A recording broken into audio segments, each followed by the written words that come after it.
Hope you guys are doing well. My name is EQ and welcome to another episode of Stockaholics. In this video we're going to be doing a nice comparison Polkastarter versus CardStarter. So Polkastarter and CardStarter are essentially going to be one and the same thing. One is just running on the DOT ecosystem, one is going to be running on the Cardano 88 ecosystem. Before we get into this video, if you could throw a like or subscribe to the channel, anything like that, that'd be greatly appreciated, and let's get it going.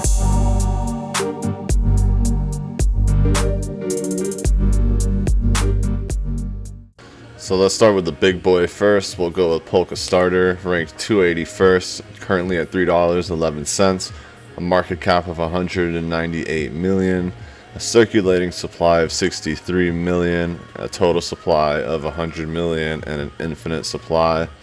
So it is an inflationary token. See right off the bat, POLS made a nice big push, was consolidating, made a solid retracement, which we'll look at a little bit later, and is looking to push back up. This is on the Polkadot ecosystem. Website gets right to the point. Decentralize the way your ideas raise capital. Be the first to join Polkastarter, a protocol built for cross-chain token pools and auctions, enabling projects to raise capital on a decentralized and operable environment based on Polkadot. See right off the bat, we have the upcoming pools going in here. Featured pools, all sorts of crazy different options like Katana, Pokemon. So essentially Polkastarter is a protocol built for cross-chain token tools and auctions. It allows for cryptocurrency projects to raise funds by setting up a swap pool based on fixed purchase rate for tokens. Fixed swap pools have many advantages for token sale investors over traditional funding methods like ICOs, ECOs, IDOs. So with Polkastarter, decentralized projects will be able to raise and exchange capital cheap and fast. Users are going to be able to participate in a secure and compliant environment and use assets that go way beyond the current ERC standard. And that's Ethereum. So you have cross-chain swaps, fixed and dynamic swaps, anti-scam features, full KYC integration, governance models, and permissionless listing. So the first ever IDO of Raven Protocol took place on Binance DEX on June 17, 2019. At that time, DEXs hadn't gained that much traction in the market, but with the explosion of DeFi in 2020, the popularity increased. You can see on this little chart here how much it has blown up. August 2020 it took off. Savvy investors began to front run listings immediately after a large amount of liquidity was provided to the Uniswap pool. Some would purchase the entire pool in one swoop, causing the asset to soar in price as others attempted to do the same. The term ape into a liquidity pool was born in to describe those who turned up the gas on their MetaMask wallet to buy out entire pools of newly created tokens at lower prices before others did the same. This then produced the wild volatility, left many investors shell-shocked, leaving the market, which the approach suffers, and downsides include. So in all reality, users are increasingly demanding cheap transactions, secure ultra-fast swaps, user-friendly design, and the possibility to buy and move assets between blockchains, like for example from ETH to BNB, from BNB to DOT, so on and so forth. So the killer features of Polkastarter is the possibility of making both fixed swap pools and cross-chain swaps powered by Polkadot ecosystem, which can provide higher throughput for faster and cheaper transactions while staying connected to the Ethereum network and other blockchains for liquidity. So you can see their team here, transparent, which is great. Orion Protocol, DIA, Covalent, Shift, Moonbeam, all partners with Polkastarter right now. Most of the funds raised are going into private sale. So you can see on the roadmap they have phase 1, phase 2A and B. And on the roadmap you can see when they're talking about quarter 3 and 4, they want to release Polka 2.0. But in the actual text you can see that they already released Polk 2.0 in quarter 1, and they're looking to release Polkastarter 3.0 in quarter 2, 3, and 4. So they're ahead of schedule, which is great news. If you want to jump into this a little bit more, I'm going to throw the links to these at the bottom. If you have a little bit more from Polkastarter, I'll throw this in there. This is kind of what we were looking at, just the PowerPoint version of what we looked at. This is good though that we can take a look at. This is kind of what you can do on Polkastarter versus what these other ones are allowing you to do right now. Sushi Swap and the other ones are falling into this as well, including Pancake Swap. So looking at this, when I see instantly that the price shot up and starting to come back down, I'm marking this as a major SR. I don't know why I did that.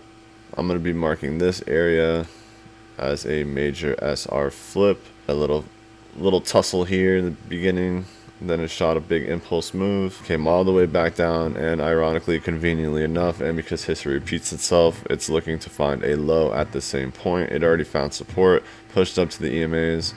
Now we're looking to find a support hold, hopefully in this range. This would be a major SR flip because this is a resistance right here, pushing into a support, and then hopefully another support as prices continue to push down at the moment.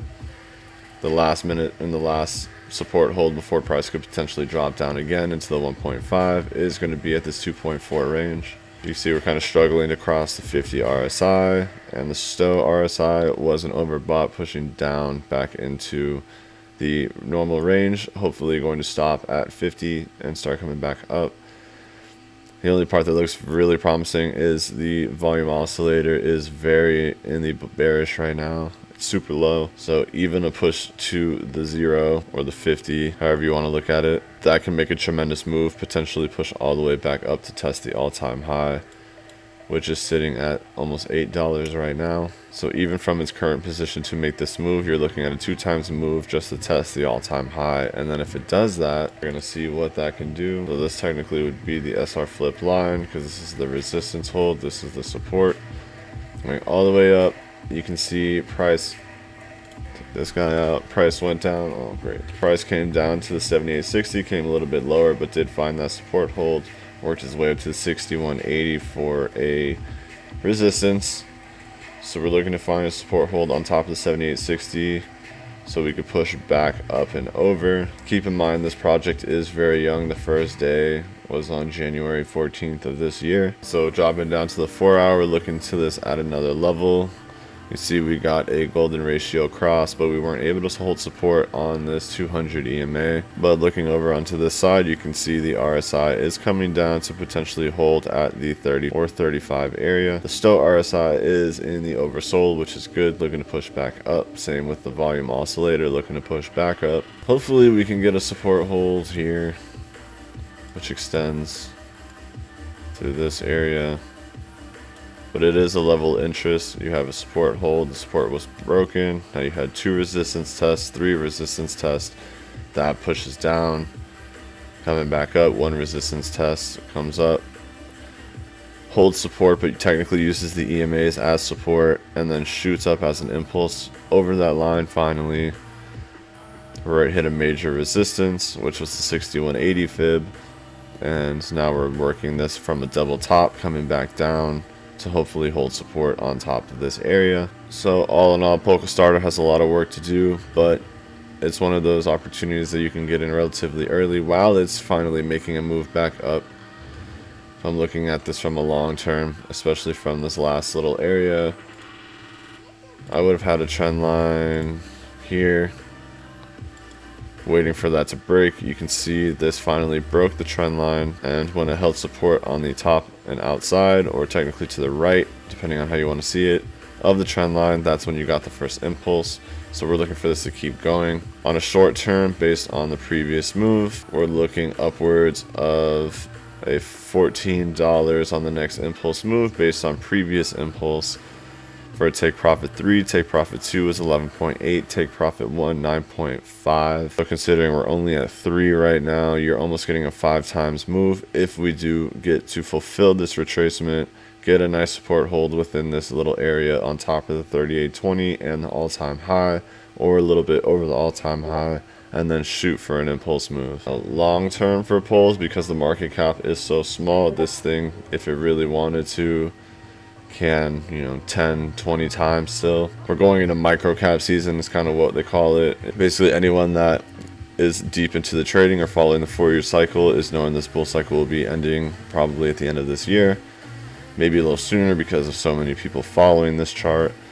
So everyone is going to the micro caps, the ones that are really small in market cap that could potentially 10 20 times, because some of the larger ones like Ethereum, you might be getting 20 30 40% into the rest of the year. So any of the larger ones will be dealing with issues like that, whereas these smaller ones like Polkastarter, Polka Market, CardStarter, which we're going to be going over next, They have massive room for potential, and we're just trying to follow the trend that happened with BNB and Binance Smart Chain and all of that stuff, trying to find the auxiliary and utility products within those ecosystems that are lower, that can drive massive potential and 20 times pushes without anyone really blinking an eye. Moving on to the younger one, which is going to be a little funnier to do because it hasn't even come out yet, because Cardano technically isn't doing anything. We're waiting for that release.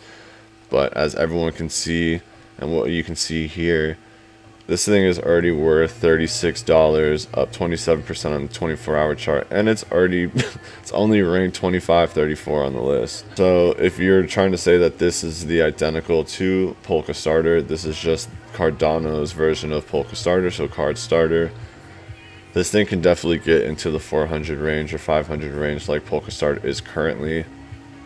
And if it does that, this number is going to be fat. You can see based on this chart, first day that it was released was March 31st, so we're not even 2 months into its release yet. Just on a nice little consolidation at the moment. Nothing too crazy because the project hasn't been released yet. We even have market cap, circulating supply, none of that stuff here yet. But that's why we're taking a look at it now, because it's so young and early. If this thing does decide to really take off, we don't want to be sleeping on a project like this.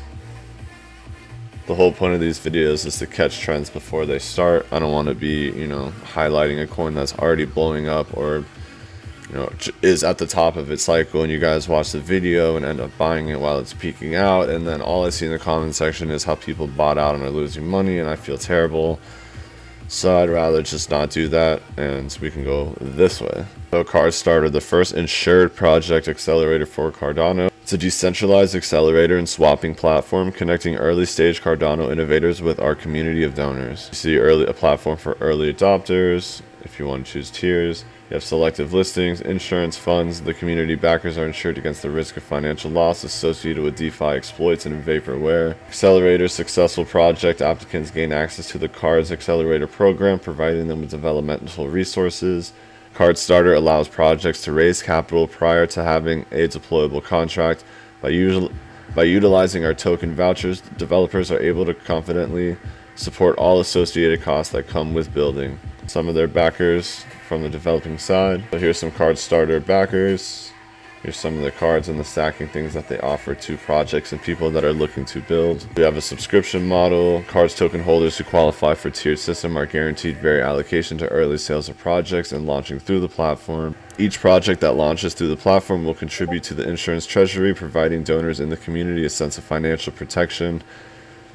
For projects choosing to launch directly to Cardano, CardStarter provides users with ERC20 token vouchers. These will then be exchanged one-to-one on mainnet deployment. So then you have auto-lock liquidity, so once the migration is done, the auto-lock liquidity will be an optional feature for developers. And then you have the Card Accelerator program. Jumping into the tokenomics, 20% is going to be going to private sale, 30% going to public sale, 13% for liquidity, 7% into the ecosystem, 8% for partnerships, 20% to the team, and 2% to the advisors. So here's a quick little roadmap. Q2 2021, they're going to be doing a token generation event and cards distribution. Q3 2021 is partnership development, marketing, and 2024 is the great migration. So you can see this is very early in the progress. You can see we're still very early in the project. It hasn't even been 2 months. We're still waiting for Cardano to get released. There's a whole lot of ifs and whens, but it's definitely something to look into. This is the only chart that I could really find of cards. So you can see price came up, hit its first level of resistance, found a support hold at 0.006, and the top of that would be 0.007. This line also matches with this current support hold. As price is starting to push back up, see we had a kind of janky head and shoulders, the 1, 2, and then 3. That's what caused price to come down, which then price recovered quickly and then found the support hold and is looking to push right back up. Cards is so young that it doesn't have a trading view or anything like that, so I can't get too crazy into this chart, do any crazy predictions, but just based on what I'm seeing on this and where it's ranked, how many people are watching it, and how none of this information is available because of how young it is, this thing could easily be 20 times worth of value, which is insane to think. See, these are some of the places that you can get CardStarter. 1inch Exchange, which I just did a video on, Uniswap, Ox Protocol, They're all pretty solid exchanges. So all in all, if you're going to do CardStarter versus Polkastarter, Polkastarter is going to be the less risky. CardStarter is a little riskier, but you're looking at a lot more potential in move and gain size by the end of this bull cycle. At the end of the day, this isn't financial advice. This is all just me giving you information. Me personally, I will probably invest in both of them. I think they're both really good places to go and start looking for utilities for both of these projects. They're going to be exploding soon. So we'll give Polkastarter the initial advantage because it's already ahead of the game. But don't count CardStarter out because this thing is going to blow minds eventually. And when it makes those waves, we're going to be the first ones that were in it, making all that money. Throw some awesome comments in here about it. And that about wraps up this video.